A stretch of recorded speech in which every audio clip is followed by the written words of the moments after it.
let's get our mic on. You're good to start with your mic? Yeah. Okay, let's put it on because we're going to go in right now. Yeah. We can have Lillian and help with the mics and the case right now.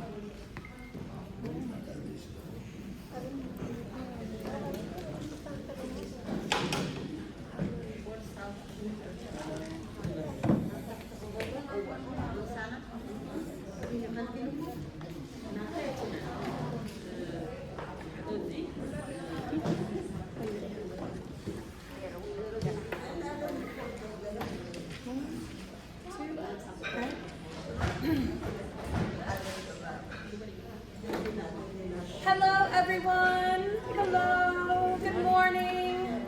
Good morning. Thank you all for coming to our Civic Coffee Hour, where today we'll focus on brain health. We don't have a speaker, so we're all going to try to project as loud as we can so that folks can hear. If that does become an issue, feel free to move your chairs up here and listen as well. We're going to ask that all the participants stay as quiet as possible so that everyone can hear today. First of all, I want to thank the East African Elders Program, Nicole over there, for hosting us at this location. It's great to be here, and we are looking forward to having a great discussion today. In the back, we have Age Friendly Seattle, and they are the sponsors along with the Seattle Public Library. My name is Emily Billow. I'm the Older Adult Program Manager at the Seattle Public Library, and I work with the Age Friendly team to put on these events all over Seattle. So we'll be here this month, and then next month we'll be at the Yesler location on a Monday at around the same time. And today we're joined by three incredible panelists, and I know this panel is going to be very rich, so I would like to start with some introductions. So directly to my right, there's Carrie Pullock, and she directs marketing and communications for Aging Wisdom, a care management and creative engagement practice based in Seattle that helps families to live well, care well, and age well. For the last 30 years, Carrie has worked in the field of aging, focusing on education, advocacy, community, and dementia-inclusive engagement.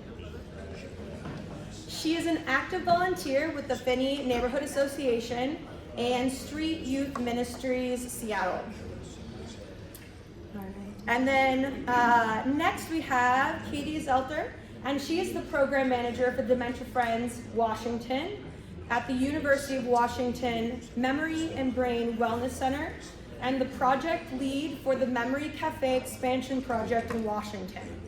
She has worked with people living with dementia and their caregivers and care partners in different capacities since 2013, and has a varied background in direct patient care, public health, and nonprofit work.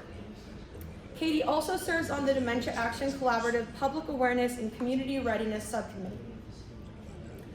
And then the last on the end, we have Ariana Tart Zelvin, and she's a doctor at the Swedish Medical Center. So her patients know her as Dr. TZ, and she's a clinical neuropsychologist at the Center for Healthy Aging and Women's Brain Health at Swedish Medical Center.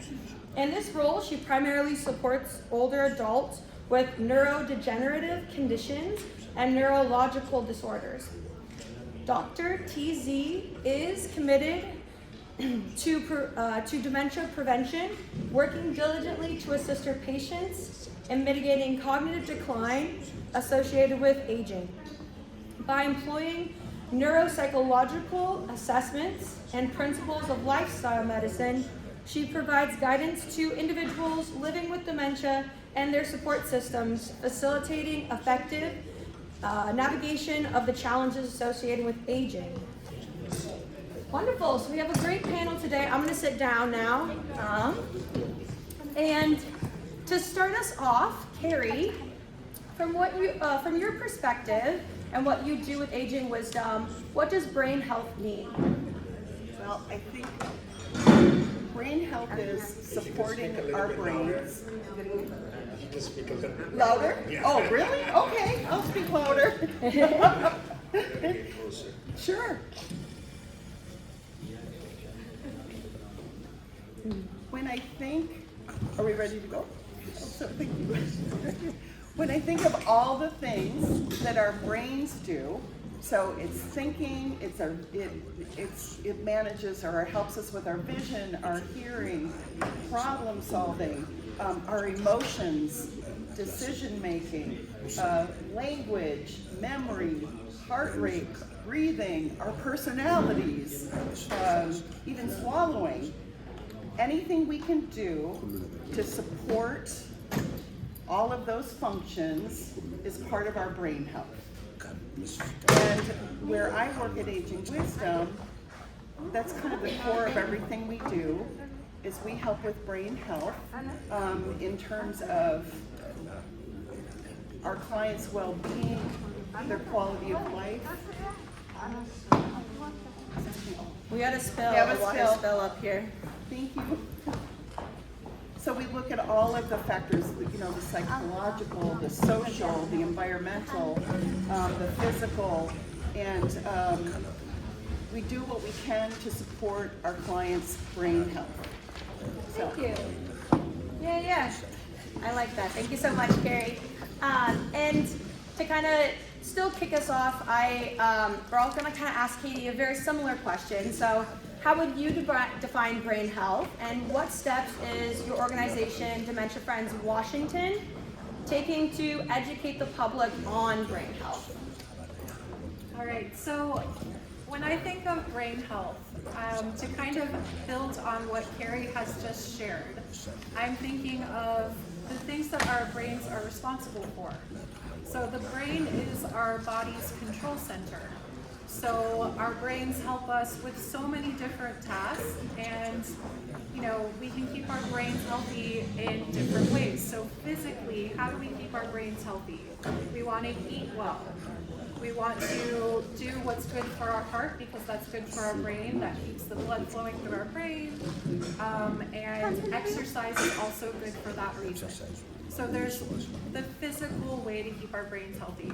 And then we also want to keep our mental, cognitive state healthy in our brains, because that's another part of our brain health. And that can include doing things like being social, going out with friends, engaging with each other, maybe practicing our spirituality, whatever that looks like for all of us. And it also can include stimulating our brains. So maybe doing puzzles, or learning a new language or an instrument, or something, you know, exciting for our brain, something that's new. So I think there's different ways to think about our brain health, because our brains are just responsible for so many different things. And then the program I manage is called Dementia Friends. So there is a lot of research around how supporting our brain health can also, you know, support maybe a genetic piece with dementia, from somebody getting dementia, or it's, you know, progressing more quickly. There's things we can do to keep our brains as healthy as possible. So with Dementia Friends, we go out into the community, we share information about dementia with community members, just to bring general awareness, and we also talk about brain health. We talk about different ways that we can keep our brains healthy. So happy to be here, and yeah, thank you. Thank you. I was also going to quickly mention that if anyone has any questions, at the end we'll have some time for those questions, so be thinking if there's anything you'd like to ask any of our panelists. And then so next I have Dr. TZ, and kind of going off the same type of question, what does healthy brain aging look like, and what time of their life should people start thinking about that? I'll answer the second question first. You should start thinking about it now. Yes. You would mind standing up? Yeah, no problem. Project a little more. Yeah. You should start thinking about your brain health now. I wish there were 15-year-olds in this room. Our brains are a representation of everything that has happened to us throughout our life. If we have lived a really healthy and engaged life, you will probably have a healthy brain as you get older. So it's never too late, and it's definitely never too early to start considering how your behaviors might be affecting your brain and your cognitive health. Healthy aging, healthy brain is an engaged brain. And it's a brain that's being well taken care of. Our Interpreted brains are. the last part. Yes. Interpreted didn't hear the last part. The brain after. You said healthy brain. Oh, Engaged what was brain. it? Involved. Oh, Yes. So our brains are not muscles, but they like to act like muscles. We need to use them, whatever that looks like for you. If that's community engagement, if that's a sense of purpose, taking care of another person, taking care of a beloved pet, tending to your garden, you're staying engaged. And that's one common theme or one common factor that we see in healthy aging brains. In addition to how are you treating that brain? What are you bringing in terms of nutrition, in terms of energy and influence? Are you bringing in a lot of negatives, or are you bringing in a lot of positives?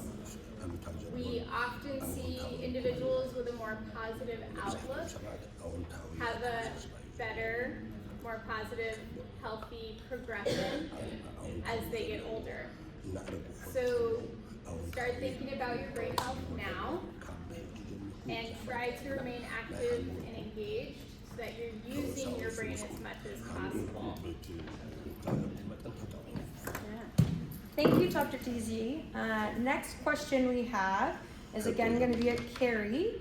And what are some of the everyday habits that have big impacts on brain health? And what are some things that we can do to keep our brain healthy, which I know we've answered a little bit, but if there's anything else you want to add to that. Sure.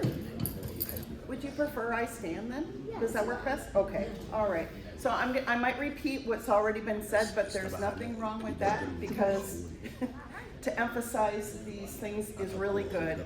And the habits, I feel very fortunate that I've been able to work with some top researchers around neuropsychology, dementia research, and these are the top 6 things that I see repeatedly, the positives in the research I see. So movement.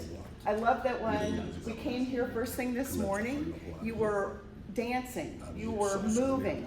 That's incredible. Like Katie was saying earlier, anything that's good for your heart is good for your brain. So keep that up. That's amazing. That can also include walking. That can include gardening, as Dr. TZ was saying, swimming. Do we have any pickleball players? Again, anything that makes your heart sing is good for your brain. Connection, again, I'm repeating, but it's worth emphasizing. So it's beautiful that you're all here today, that you're with friends, that you're learning new things, that you're connecting with one another. The other thing that's important is just connecting and having meaning in life, having purpose in life. That's really valuable too, with that connection piece. And then being of service to others, if that's something that's important to you. If you like to spend time outdoors, that's awesome too, connecting with nature, perhaps connecting with art. We probably have some artists in this room. Eating, that was also mentioned too. Just eat those vegetables and fruits and nuts and seeds and all that good stuff. Sleep. I think sleep oftentimes is not emphasized often enough, but get a good night's sleep if you can, and if you can't, find ways to have a restful night's sleep. I really encourage that. And monitor if you do have some health conditions such as high blood pressure, cholesterol. Make sure you know what your numbers are. Work closely with your healthcare professional to monitor those numbers. If you're prescribed medications, please use those properly. It all makes an impact. And then challenge, learn something new. That also was mentioned as well.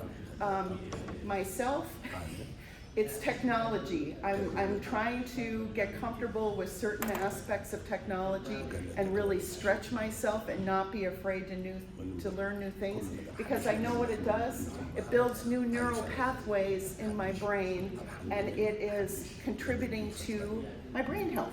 So, real quick, just to recap: movement, connection, eating, sleep, monitor, challenge. Thank you. I feel like we need to create an acronym for that so we can all remember it later today. I'll work on that. All right, next we have Katie.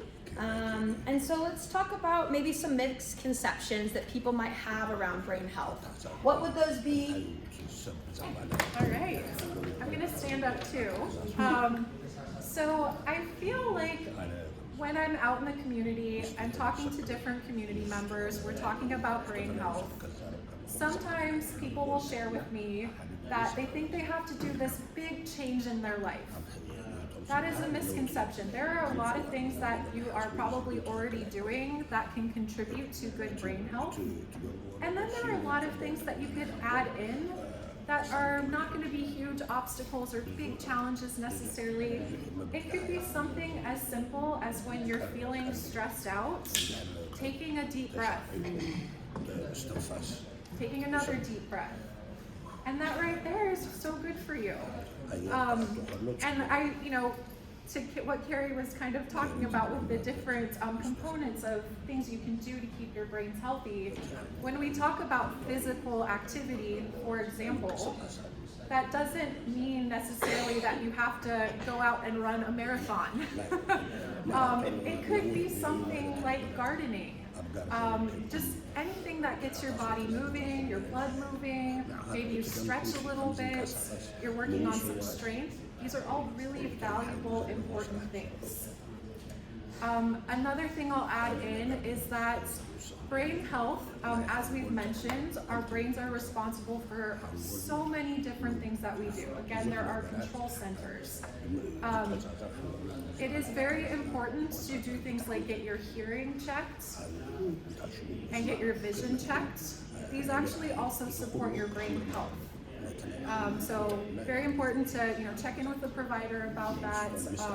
You keep your hearing in good health. If you need a hearing aid, to wear the hearing aid. That's very, very important for your brain, so you're able to hear what others are saying, which helps you remain socially engaged, which is good for your brain health. So those are a couple of common misconceptions, and turn the time over to Emily then. Thank you, Katie. All right. And next we're going to have Dr. TZ.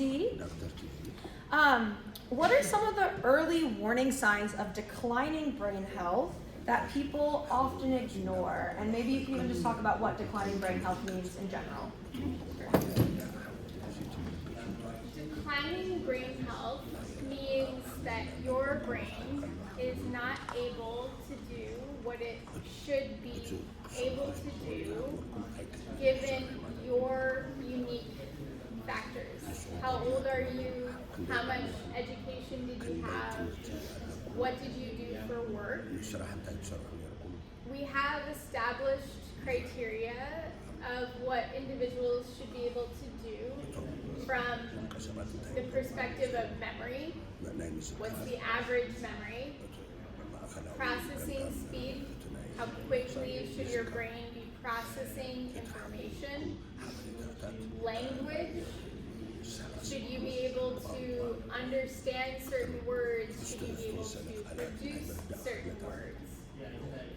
So when we see that somebody is not meeting that standard that we expect, that can be cognitive decline.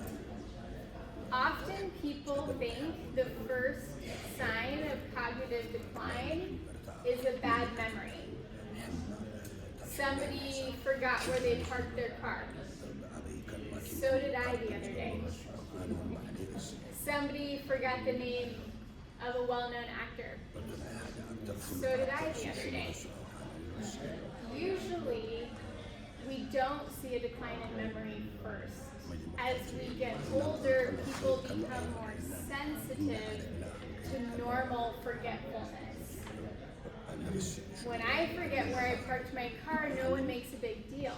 But if my grandmother forgets where she parked her car, 7 of my relatives are going to call me and say, "You're not going to believe this. Our 95-year-old grandmother forgot where she parked her car." And I say, am I supposed to be worried? Right? That's normal. So, not actually focusing so much on cognitive abilities. The first sign, which is often or almost always ignored, are behavioral changes. When you see someone isolate themselves, when you see someone who loves to socialize with their friends and family, decide to stay home, or refrain, hold back from participating in conversations or activities that they used to enjoy. Sometimes we can see this in the form of hygiene. They don't care as much. They don't shower as much. It doesn't bother them to wear dirty clothes or clothes that have holes in them, even though they have nice, clean, presentable clothes in their closet. Someone who has never had a temper all of a sudden seems to anger easily or get very frustrated easily. We always see a behavior change first. So don't focus so much on what people are remembering or not remembering. There are a million reasons to explain why somebody might forget the date, or where they parked their car, or the name of someone, or a word they want to use in conversation.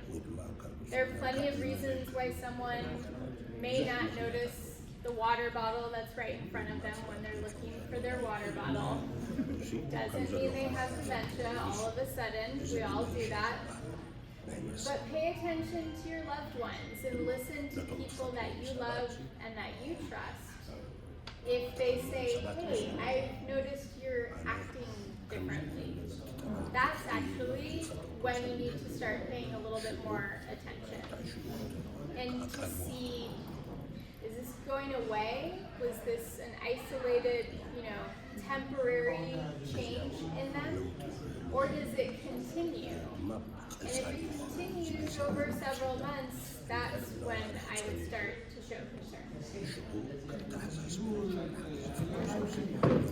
Thank you, Dr. Teasy. As I was listening to that, I realized that we didn't actually have a question on this, so I want to ask it real quick. Yeah. Yes. Which is, if you see your friend maybe go through some of these changes, what does not getting help for them look like, but how can you support them? And if it does end up that someone does need care at a doctor's clinic, what might that look like for someone? Yeah, that's a very good question. And all 3 of us, I feel like, could answer this in some way. Supporting them, as you mentioned, I think is the first appropriate step. Not immediately saying, "I think you need to go to the doctor and get your head examined," so to speak. I think a good way of supporting them is checking in, asking, "Hey, let's go for a walk. Let's meet and have a cup of tea or have a cup of coffee," and let them talk. Try to learn what's going on with them, show them that someone cares, and I think the most important thing is do that consistently. A lot of times when people are having a hard time, they experience an illness or an injury, they experience a loss, people rush to support them initially. But then when they get sent home from the hospital, or a month has gone by since they lost someone they loved, or they physically start to look better, you don't see anything wrong with them on the outside, support starts to go away and people forget. Keep checking in with your friends. Maybe that means putting an alarm on your calendar every Saturday morning to message your friend, give them a call, stop by, see how they're doing. That's, I think, a really good first sign of support. And if you think, or first good thing to do, and then if you think it's more serious and that it's probably time to go see the doctor, saying to someone, I think there's something wrong with you, you should go see a doctor, that doesn't usually work out very well. People don't like to hear that, right? So a couple different approaches might be your friend takes care of their grandchildren, and you might say, hey, I've noticed some changes, and I know you would never want to do anything to jeopardize your grandchildren. Let's just be safe. Let's just be cautious. Let's maybe go in and just, get a checkup. Just a wellness exam and see how things are going. And if they say, there's nothing wrong with me, you say, great. Then let's go. There's nothing to worry about. Or you say, humor me. Let's go see, do this for me. So that's one thing, right? To point out that you wouldn't want them to compromise or hurt, damage another person, right? Or somebody they're responsible for taking care of. Another really good approach is, instead of saying, I think there's something wrong with you, and you need to go get this checked out, you can say, I am very worried about you. I love you, and I've noticed some changes, and I am very worried. I know you don't think there's anything wrong. I would appreciate it so much. I'll go with you. I'll give you a ride, whatever you'd like, right? A lot of people find it easier to care for others more than they care for themselves. It's so easy to show a friend love or grace, compassion, understanding, the benefit of the doubt. Yet for some reason, it is so incredibly hard to show those things to ourselves, right? So tell them you're worried. They will want to ease your concerns. Remind them that you love them. And that will remind them, I love you too, and I'll do this for you. That's okay. So trying not to put the attention on them and saying there's something wrong with them. Taking that focus away. And then honoring their wishes. If they really do not want to go, it's not a good idea to force them. Instead, you continue with the support they allow you to show. If they say, I would love a ride to the doctor, but I don't want you to come to the appointment with me. Great. Give them a ride to the doctor. Wait in the parking lot. Go get a cup of coffee. If they say, yeah, we can go, do you want to come with me? Sure. I would love to come with you. They might say a lot of things and I can help you remember some things. Maybe I can write things down while you listen to the doctor, things like that. But you do your best. And then that's all you can do, right? you just continue to show them the support that you can in whatever way they let you show that support. And then also keep an eye out for when people do that to you. Thank you so much, Dr. TZ, for that. That was really great. Before you pass Yeah. can I ask you? Absolutely, yeah. Some of our people anyway, all, Do you want to come up really quick to us? some of our people, for example, they don't accept what you say to them. You saw a lot of different behavior, character, but especially for his spouse or for his very near friend, they don't accept what he changed his character. So how can you give? Even if you don't want to, he doesn't want to go to the doctor with him. Yeah. So what is the reason? There is a very big trouble for some of my friends or Yeah. including me. How can we solve this kind of problem? Yeah. But when they go to other people, they just accept it and they do whatever it should be done. So Yeah. can you tell me? Yeah, so the question, just to recap for everyone if you didn't hear it, there's some friends that you have that it may seem like they should be going to the doctor, doing more, especially around their brain health and kind of their cognitive kind of parts, but they are not. And what can we do to help them? Yeah? Is that a good summary? Okay. They don't accept for the nearest person that person. Yeah. So What was that last part? what I mean is they don't accept, they don't Yeah. like to accept, especially for Yeah. their spouse Yeah. or their children. So how can we deal with them? So I think the two most common reasons why someone is not willing to accept that help, one is lack of insight or lack of awareness. There are some disorders as we get older where if you have a disorder of your brain, you're gonna go one of two ways. Either you are aware that there is a problem and that makes it very hard on you because you are aware of the problem. The other way is you are not genuinely are not aware. You think you're fine. That makes it easy on you, but it makes it hard on your family, right? The second, so it would be that lack of awareness. The second reason when I see that the most is because it comes from fear. They're afraid of what it means.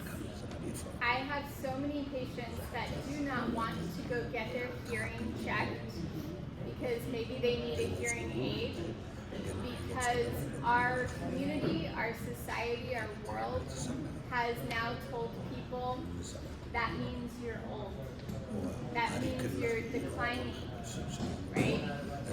And I have patients, they don't want to use a cane. They don't want to use a walker because they want to be strong and capable, right? People are afraid of changes. People are afraid of the unknown, what might happen. They're afraid of feeling weak, not being able to do things for themselves. That can be very strong. When it comes to the fear, or in the instance of them, being aware of the problem, but maybe being stubborn about it, then the two approaches I usually use are thinking, who do they listen to, right? So my partner can tell me something, right?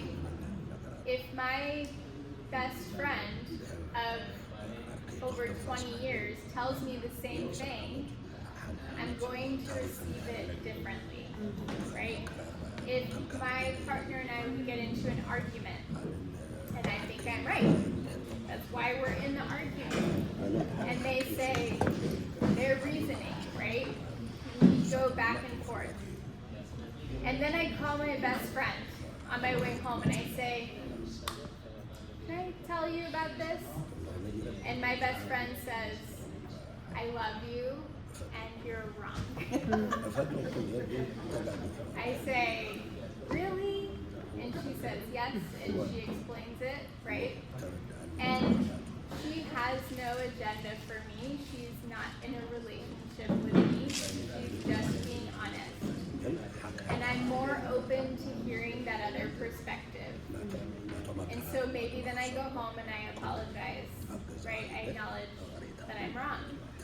I have reached out to other people that I know someone listens to. Maybe that's a mentor that they have. Maybe that's an old teacher of theirs, a community leader, a religious leader, their mother, their best friend, their niece or nephew. Trying not to take it personally, right? Acknowledging they won't listen to me, I just want them to listen to someone. And so you go talk to that someone and say, I need your help. Here's what's going on. They might not help, but they might help. And if that other person can even help a little bit, right, it will be a lot of help.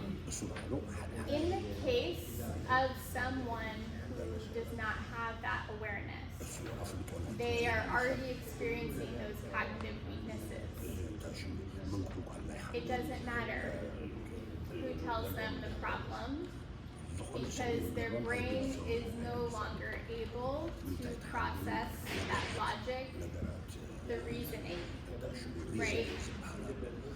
So one of the better ways to support those individuals is finding what is something that you contribute to or that you are in charge of in their life that you could change for something healthier.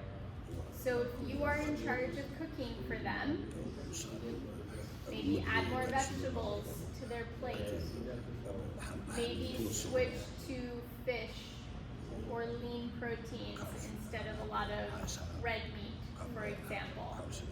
Not as many, processed foods, high sugar foods, and focusing on fresh fruits and vegetables, beans, lentils, using spices instead of sauces. If you are with someone who will never be the one to cook dinner, and you're always the one to cook dinner, they're gonna have to eat what you put in front of them, right? Let's say they have to spend the afternoon with you. Okay, well, you decided you're gonna go for a walk that afternoon, so I guess they're gonna go for a walk that afternoon. What are some healthy changes you can introduce into their life? The third sort of step, or the third situation, is the hardest. It's when they might harm themselves. They might. Harm. Or they might harm another person. Maybe they shouldn't be driving anymore, but they won't give you their key. That's when you have to make a tough decision, and there is no right answer. And I never judge anyone how they approach those situations. You can tell them their car doesn't work anymore. You can hide their key. You can unplug the battery. You can park it at a friend's house and tell them it was stolen. Whatever you need to do to keep them safe, right? Sometimes you do need to do that. And that's really hard, and that's when you need to bring in your friends and your support. Yeah. Thank you so much. That was really great.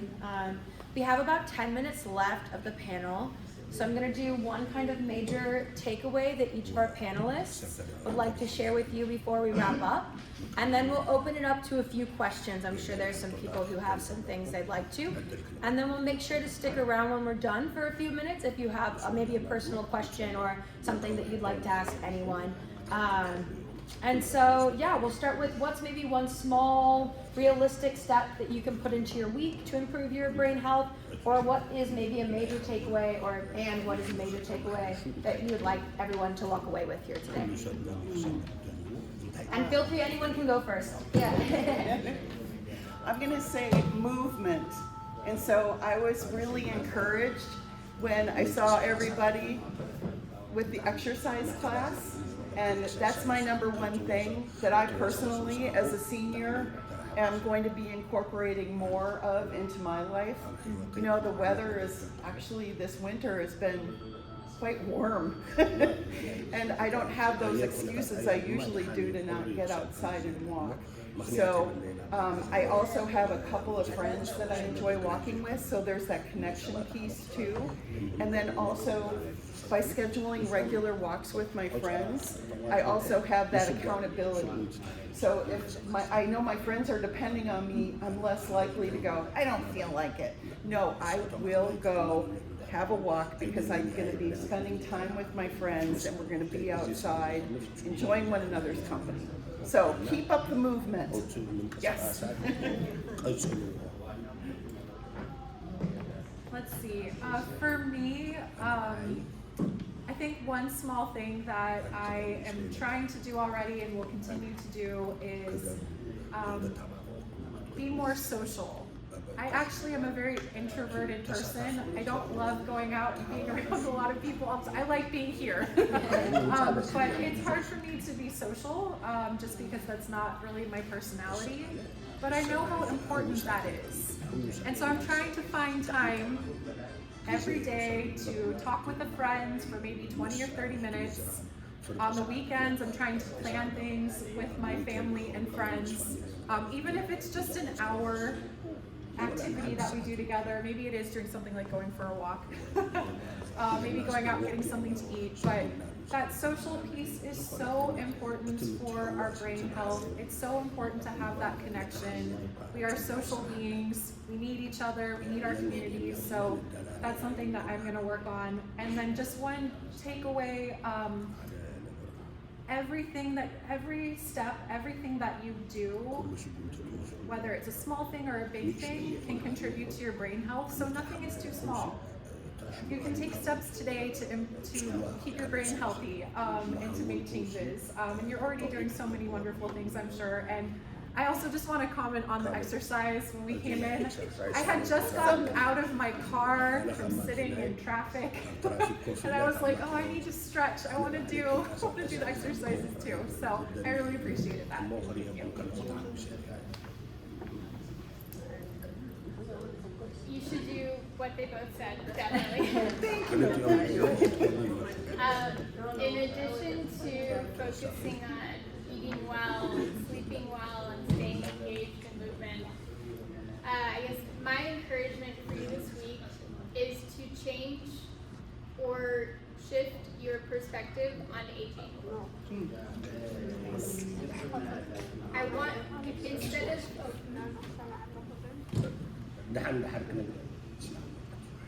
Okay, sorry. No, that's okay.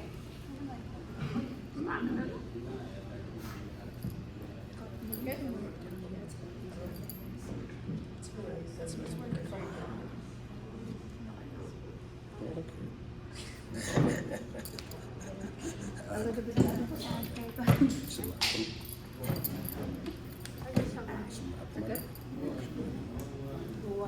One of my mom's friends recently lost her job, and she's almost 70.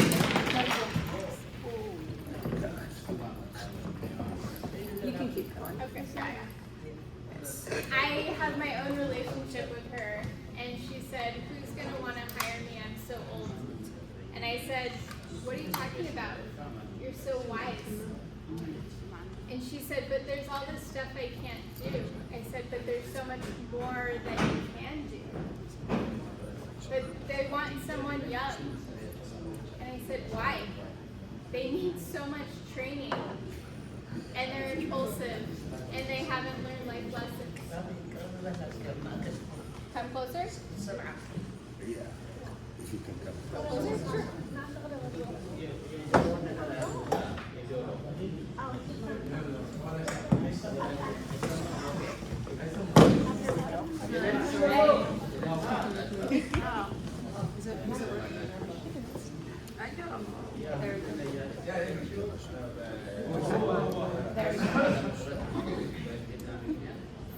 focus on the wisdom that you have, the life experiences that you have.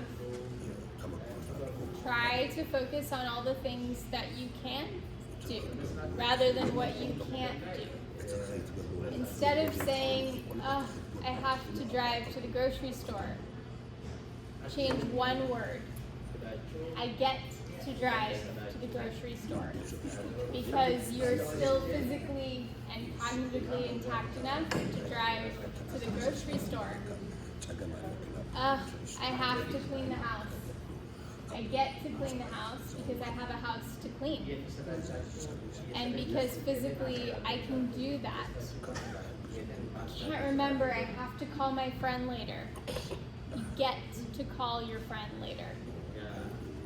Changing your perspective will guide changes in your behavior.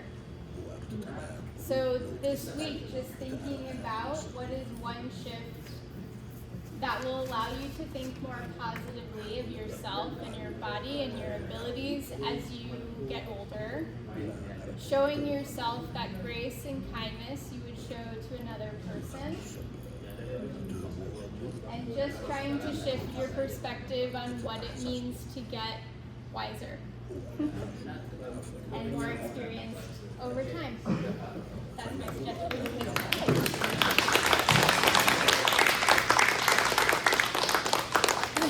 I think we have time for maybe one question. If there's someone who has a question that's cute. Raise your hand if you have a question. Okay, what's your question, sir?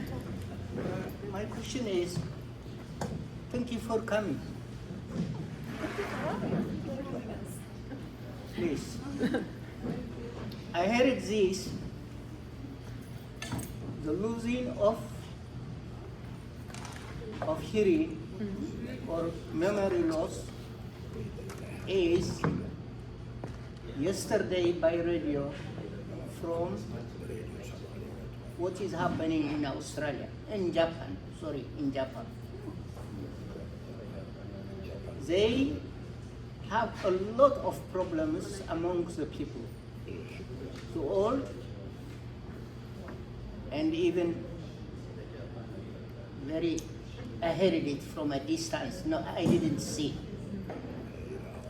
What I want to say is, would you please contact the people where they are celebrating the Friday, probably the Muslims, in a mosque, if they allow you. Again, for the Christians in the church, so that we have to grow up or more aware with young contact. I know school is for the young, there is, but it would be more aware of this situation. What I want to ask is, the place like a coffee shop, where they make socializing, they are not allowed to the poor unless they invest something inside, which is hygienically needs to know it, and this is the city-wise advice. Third, it is not one day, read and pass this. Would you please, we do have here days, Wednesday, Tuesday, yes, Lord, what, today, and in the garden there is there, but how can we get these things to help each other? How can we help each other? Yes, I think to kind of recap, you talked a bit about like public spaces and how there isn't as many public spaces anymore that you don't have to pay to be in. Is I think one of the things, and potentially reaching people in churches and being engaged, just like we are here, maybe at the Yesler location too. And so is the question maybe like, how do we help everyone stay engaged? Does that feel like a good representation of the question? Okay. Yeah? Okay. Yeah. Does anyone have any thoughts on like keeping folks engaged? Maybe even like encouraging people to come to different locations, that kind of thing? Yeah. So I will say that we are very focused on trying to create these spaces for people to come to have social engagements at various places in the community. So if they are, for example, experiencing some memory changes, we have different options available, and that is something we want to have more of. We want there to be more in our communities that people can attend, that don't cost anything, where people can interact and connect with each other. We are, I say we, me and colleagues and other folks around the state are trying to reach out to different churches and faith communities to share this information and to raise awareness and to show how there can be more supports. So this is something that, you know, we're working on because it's important, and I really appreciate you bringing this up. Yeah, I'm sure Emily could speak to this a little bit more, but there's different social engagement opportunities available at no cost in our communities, and we're working on there being more. Yeah. I think to the library, I mean, I work there, so I do, it's still, you know, that's a great place for connection. We have meeting rooms that people can book for free. You can have gatherings there. Lots of programs are going on. We have story time and Amharic and Tigrinya for the little ones, and Medicare Made Clear, which is about Medicare and you know, in these languages. So we do try to do some things at the libraries, and they're always open to everyone in this room for free, whether you have a library card or not. So definitely please do use that resource. We would love to have you at any of our 27 branches all across Seattle. So I think with that, it looks like we're just a little bit over, and I'm sure Emma wants to get you all lunch. So just to recap, I think one thing that Carrie said was so important: the movement, connection, food, sleep, monitoring, and challenging are some great takeaways to think about and how you can implement them in your daily life. Thank you all for being here. We do have some snacks and drinks over in the corner over there. Please help yourself. And if we could have all of the headsets, if you could take them off and put them on this table for us, that would be great. Thank you, everyone.